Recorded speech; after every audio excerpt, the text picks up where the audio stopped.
And welcome back to LinkedIn Logs, the jobs podcast for the website cpluscomedy.com. Like I just said, it's a website. Go there. Welcome back. As I mentioned before, here we are. We're in episode 89 of this show. 89. I can't believe I've still been unable to work. Not been unable to work.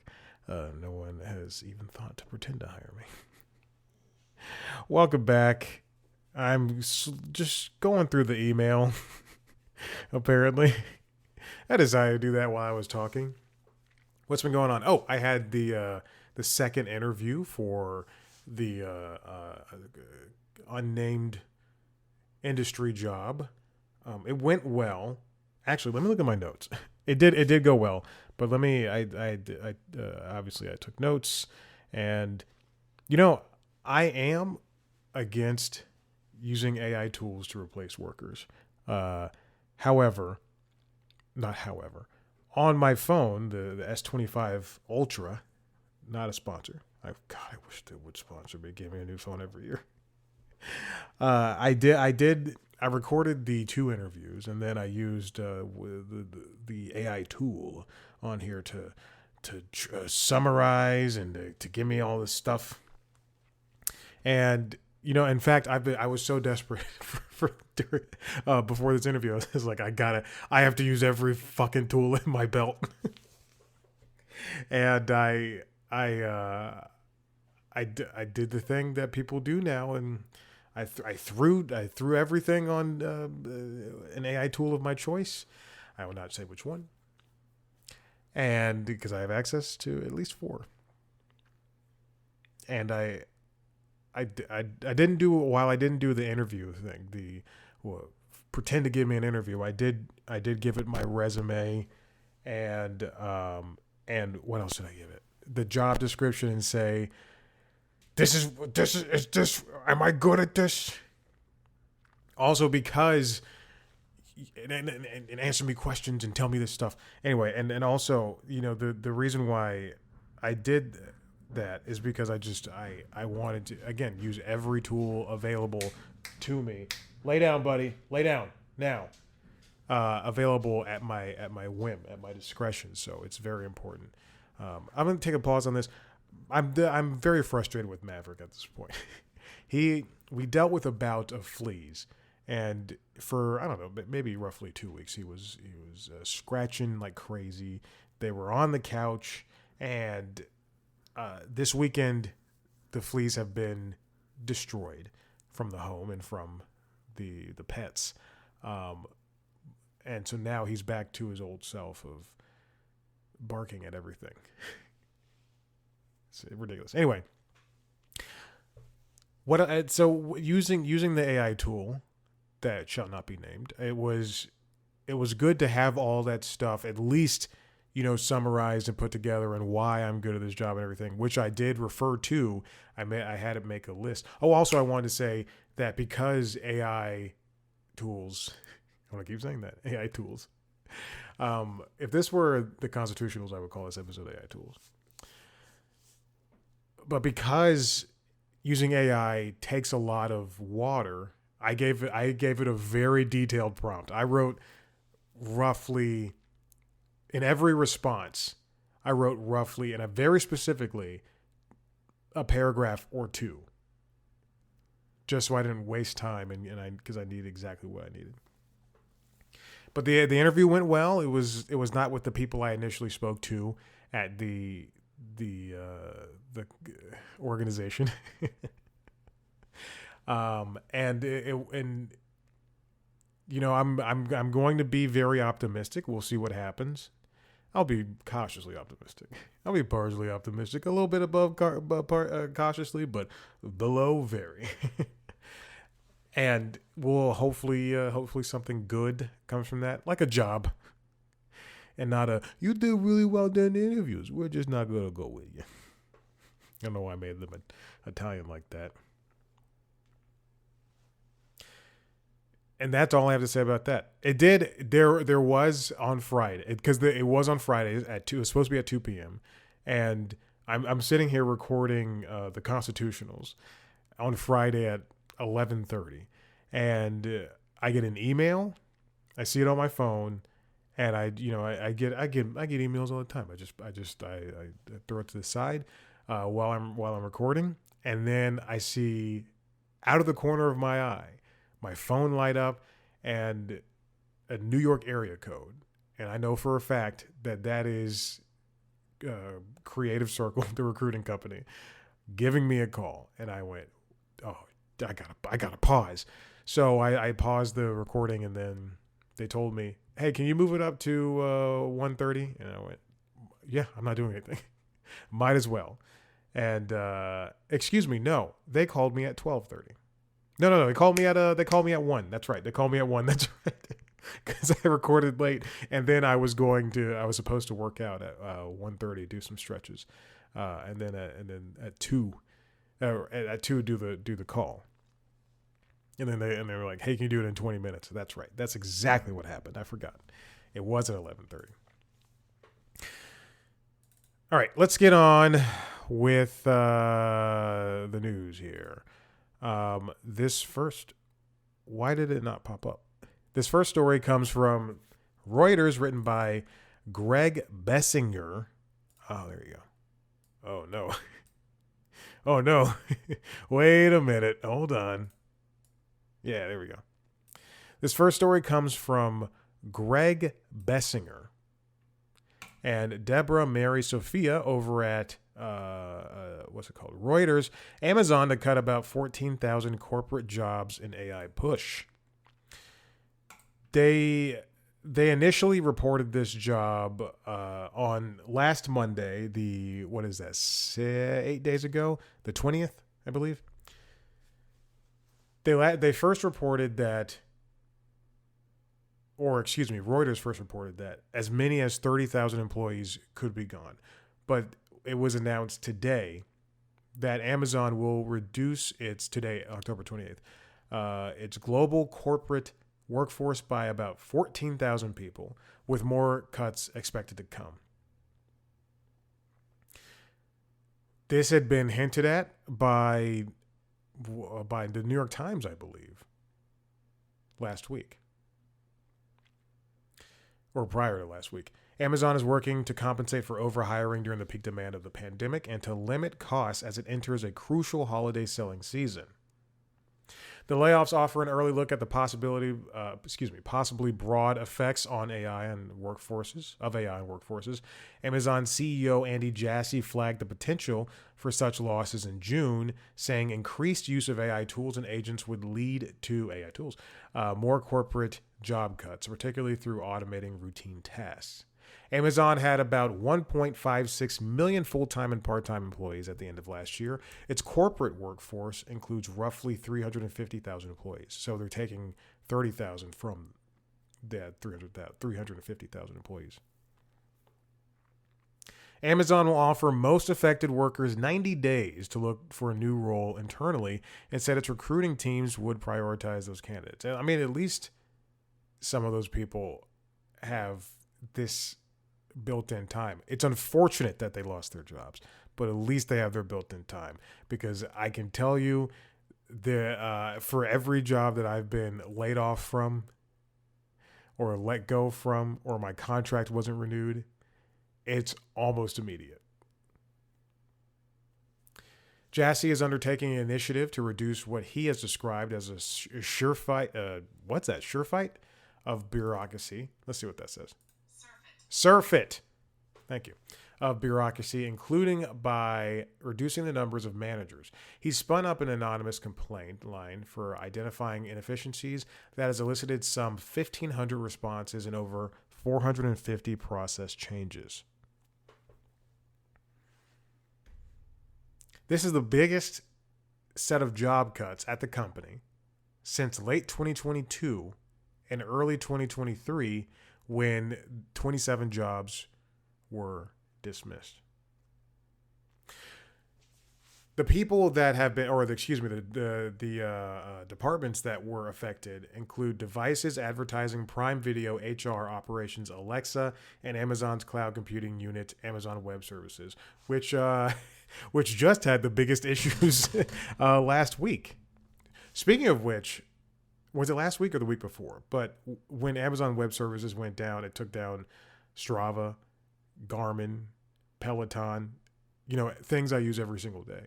And this morning when I was on the bike, no big deal. I just, within the last 3 weeks, redid my FTP test, and I jumped up a lot of points. And now all of my Power Zone classes are hard as shit.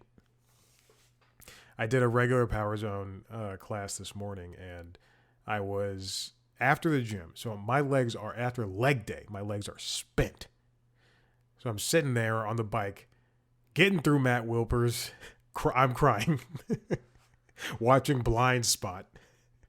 And I have about 5 minutes left.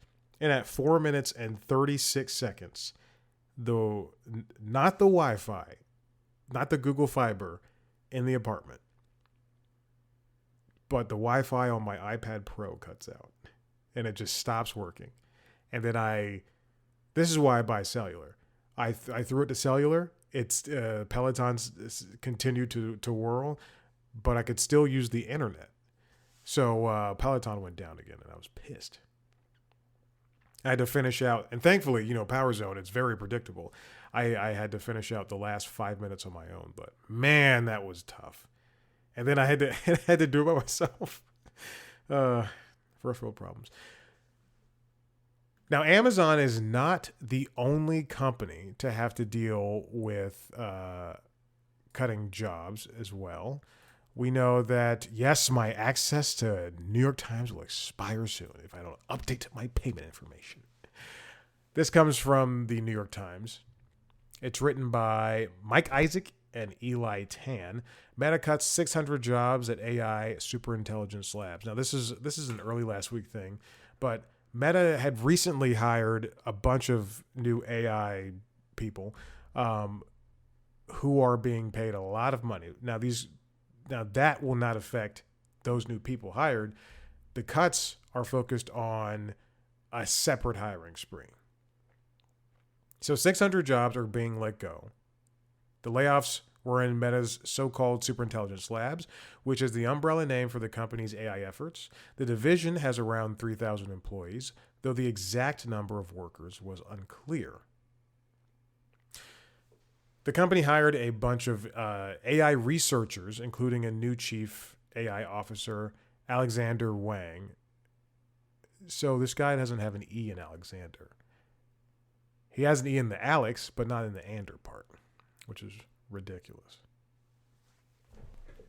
The cuts on Wednesday did not affect these new hires, who have been empowered to develop, quote, superintelligence or artificial intelligence that exceeds the human brain. Instead, the job cuts were aimed at cleaning up the organizational bloat that resulted from 3 years of building up Meta's AI efforts too quickly, two people with the knowledge of the matter said. The layoffs aim to help Meta develop AI products more rapidly.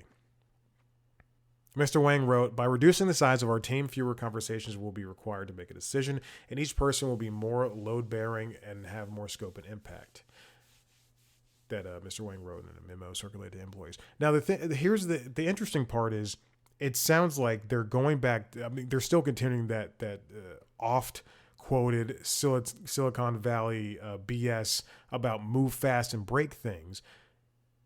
There should be more conversations about AI. There shouldn't be a focus on to make things faster with this technology or surrounding this technology, because that's how you end up with Skynet. In fact, there should be slower movement when it comes to it. And I completely, yes, I know they have to keep up with Apple. They have to keep up with Google. They have to keep up with OpenAI. But at some point, having this over-reliance on AI is just going to bite them in the butt, because, what happens when something illegal happens on the Meta Quest 3 or the Meta Quest 4 or whatever ones come after that, and some kid finds some adult thing that they should not be dealing with, or AI, the messenger. There's like a chat bot introduced on Facebook Messenger, and then that allows some kid, or I don't know if kids still use Facebook, that allows somebody to to have unnatural thoughts and then want to kill themselves because of that stuff. This movement surrounding AI is just there. I feel like it's ill conceived. Excuse me, it's ill conceived, and yes, there can be benefits from it, and no one industry should shy away from it, because yes, there are ways that can help, but there needs to be some caution surrounding it, because again, we're seeing a lot of effects from it that aren't necessarily as positive as, hey, help me budget for my family's vacation. God, I wish I could go on a vacation. This next one comes from Reuters, written by Reuters. Paramount plans to keep Warner Brothers largely intact after the merger, Bloomberg News reports. Now, you may say, hey, wait a minute. Paramount has not purchased Warner Brothers, and that is very correct. But that is not stopping Paramount Skydance, the newly merged Paramount Skydance, to have lofty dreams about what could happen. Everybody in the industry that I have read, that in the entertainment industry that I've read about, is not happy about this. I'm sure that there are a lot of people who are, and they'll say this will, like, fans will say this will make things easier, in the same way that, when Disney bought Fox, people were excited because, that meant Wolverine could appear in something with Iron Man.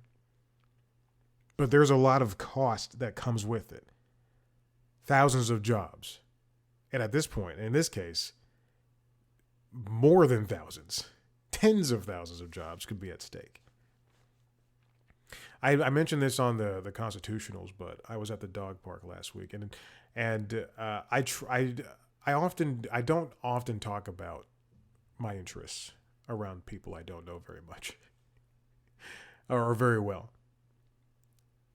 But you're at the dog park, and I don't expect much out of conversation.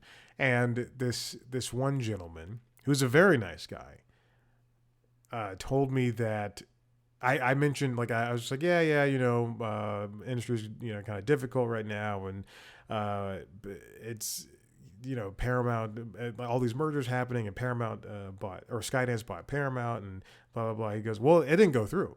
I went, what? Like, it didn't go through. It's not legal. It's like, it's not going to happen. Like, no, I'm pretty sure that at this point, on paper, to the very least, it's in. It's very funny when someone who's nowhere near in the industry, and they read things on page 6, tell you they tell you that, and they don't follow up on sourcing or anything. Yeah, it was on the news. It's not real. Now there are two companies again. Like, no, it's right now, for now, but whatever. Anyway, CEO David Ellison from Paramount Skydance wants to keep Warner Brothers Discovery pretty much as the way it is, as he aims to retain creative teams at both studios while streamlining marketing and distribution. This comes from Reuters via Bloomberg News last week. We don't know if it's initially true or not. If you don't recall, oh wait, that was on Constitutionals. Okay, so after Paramount Skydance has become a thing, at least on paper and in name, Warner Brothers, we know next year, is set to split up into two halves. The streaming in the studios, so HBO Max and Warner Brothers Movie Studio, and then everything else that doesn't make money. The cable networks, and this and that and the other. Anyway, with Zaslav running the profitable side, and then another side being run by another white man. So we know that is set to happen at some point next year. The prevailing theory, which was confirmed last week, is that Warner Brothers is up for sale. Now, with Warner Brothers up for sale, they are looking for suitors who can afford to, at this point in time, buy the entire company outright. As opposed, if you wait for the split, there's a possibility that the streaming and the studio side could be much more expensive, and then the cable platforms like CNN and everything else can be much cheaper. But then the other theory is that if you buy the whole company now, then you won't be paying as much. So Warner Brothers is touting itself at this point. Their feelers are out. It's on a dating app. It's hitting the heart. It's hitting X on Hinge, or Raya, I guess at this point, because it's Warner Brothers. And the companies that are interested reportedly are Paramount and Apple and Netflix and maybe Comcast. At some point between late September to as late as recent as a couple of weeks ago, Ellison from Paramount Skydance have been throwing out offers to Warner Brothers. The latest offer was $60 billion. So they did 3 offers, and the latest offer had been $60 billion, which is not enough for what Warner Brothers is. I was about to say what CNN is. CNN today just dropped a new. They put all the. You can get streaming from CNN for $7 a month, I guess, at this point on CNN.com. I don't know why you would do that, but there's crazier subscriptions out there. No decisions have been. I'm back to the Reuters article. No decisions have been made on whether Paramount would divest real estate assets tied to either company, the Bloomberg report said, citing people familiar with the matter, adding that under Ellison's plan, Warner Bros. HBO Max streaming service would merge into the existing Paramount Plus platform. No, thank you. Paramount Plus stinks. Every time I have Google TV. Every time I close down Paramount Plus, I go from Paramount Plus to something else. I'm watching Matlock. I'm done watching Matlock. I go somewhere else. Let's say HBO Max. I come back. I'm going to watch Ghosts. And then the app is always clipped. Nothing works right. I have to force stop it. It's ridiculous. What's more frustrating is that Paramount just updated the mobile apps, and they work so much better. So, gosh, they work so much better than the TV apps. And a TV app, for the longest time, Dolby Vision didn't work. It would turn everything green. So I'm sitting there watching Star Trek, and it's green. To stop it, start it back. It's ridiculous. There are no plans to sell or spin off the cable networks of either business, the report added, although Paramount CBS News could potentially share resources with Warner Bros. CNN News Division, according to the report. Here's the thing. Both of these companies are doing basically essentially the same exact thing. They both have streaming platforms. They both have failing cable networks. They both have failing news networks.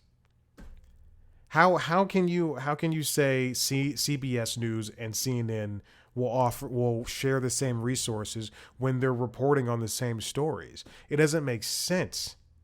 It would be like, if what's it called? Peloton purchased Hydro and they said, hey, we're still going to offer those Hydro classes. No, it doesn't make sense when you have your own rowing on Peloton. Why would you, that makes it, I just don't understand why the initial thought is, hey, we're going to lie and we're going to say this is going to happen, when in reality, after 6 or 7 months or maybe even a year, should this lofty merger happen, they would go, okay, CNN's shutting down. Now, I also want to include this. Ted Sarandos from Netflix, he said, and I'm going to butcher this quote, he said they're not in the interest of buying networks, of buying legacy networks, which means, let's pretend Netflix is in the running for this and they actually want to do this. Well, Netflix is in the running, but they want to do this. He wouldn't want to buy the company as a split. Netflix would rather go for the streaming and the studios, which includes like DC Comics movies and Harry Potter,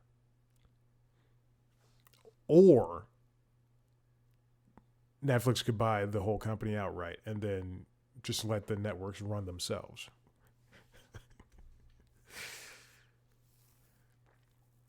And then Apple was a contender, is a contender as well. If it has to come to selling, I would say maybe Apple, not just because they have the capital, but they have zero reason to excise much of the company. We're for Netflix. Yeah, Netflix. We're for Netflix. I was like, wait a minute. We're for Netflix.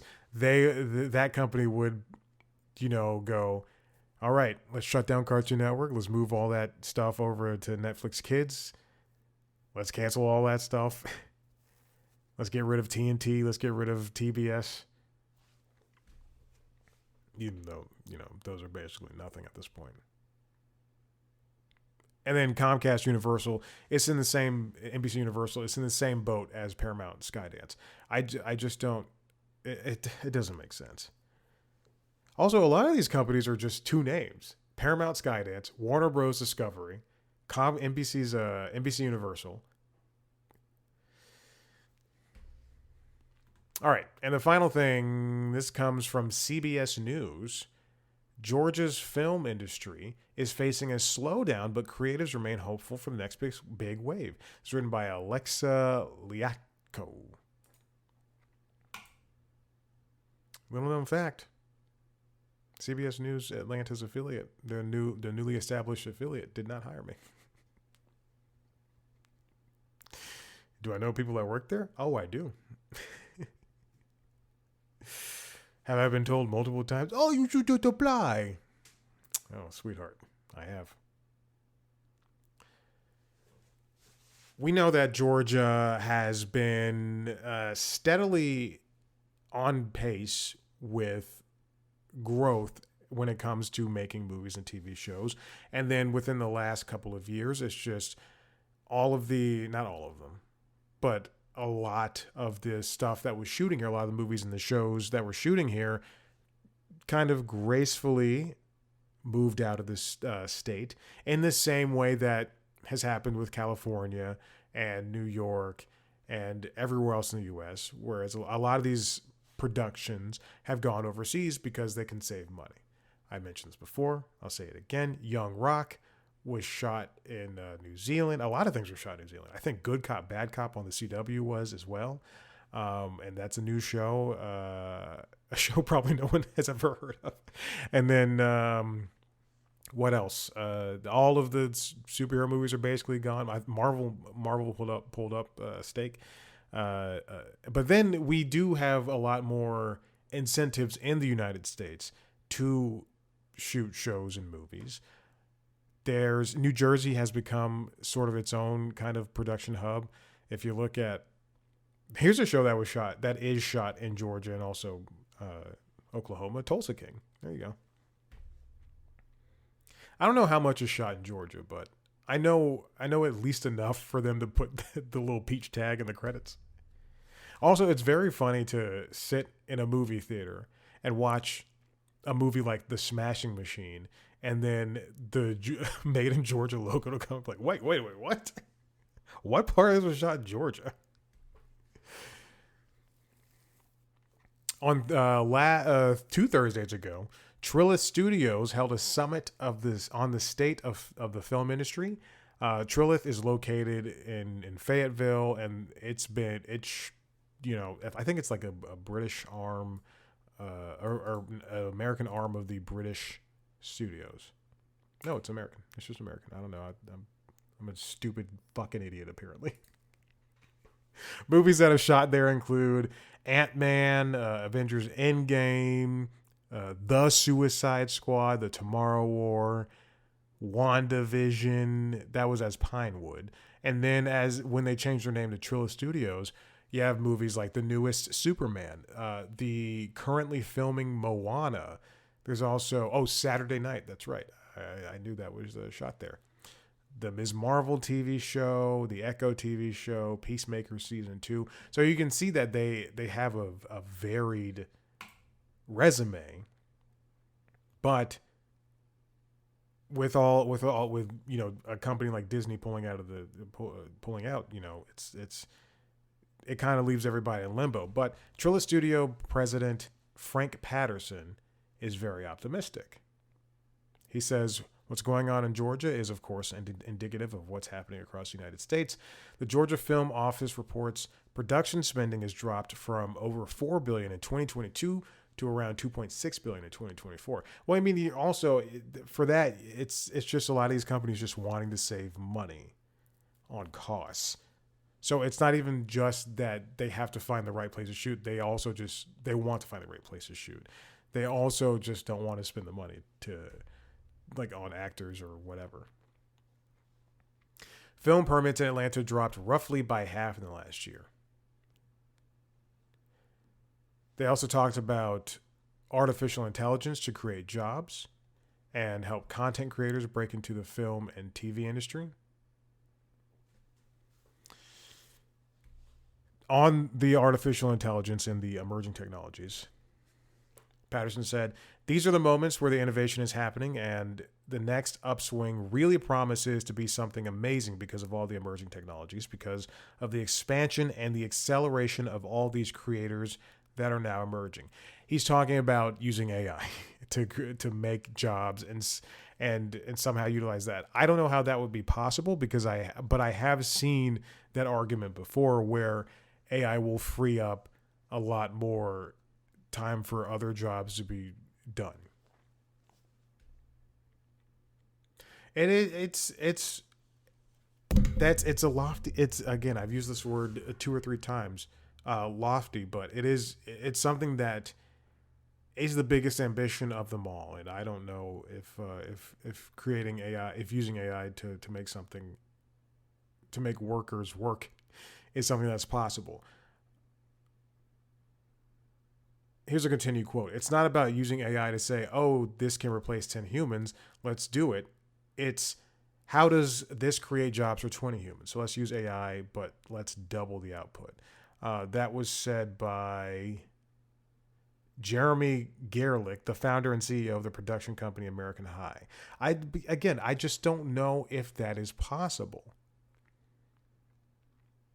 Is something that is meant to simplify. Oh God, I'm so hungry. If something that is meant to simplify the job prospect, something that is supposed to be used to basically get rid of that process for the human beings that do it, is it possible for that to open up jobs elsewhere? We just talked about Meta and Amazon cutting jobs because of AI. Who knows? So they're waiting on tax incentives and tax laws, and hopefully that'll open up more business. And New Jersey is so popular right now because they have competitive gains when it comes to tax incentives, in the same way that Los Angeles and California as a whole has introduced better tax incentives as well. For Georgia, in order to create more jobs, you're going to have to open up that pocketbook.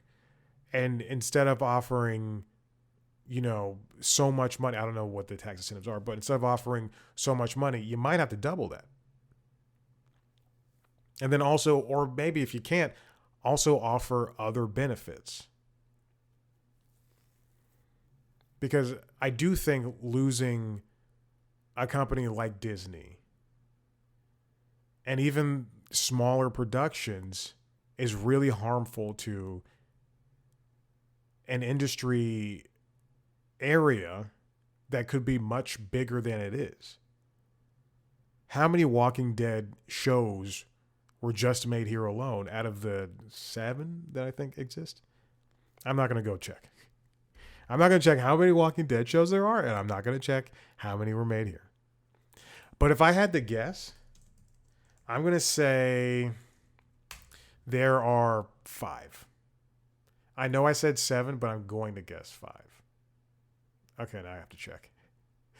Let's see. The Walking Dead, Fear the Walking Dead, World Beyond, Tales of the Walking Dead, Dead City, Daryl Dixon.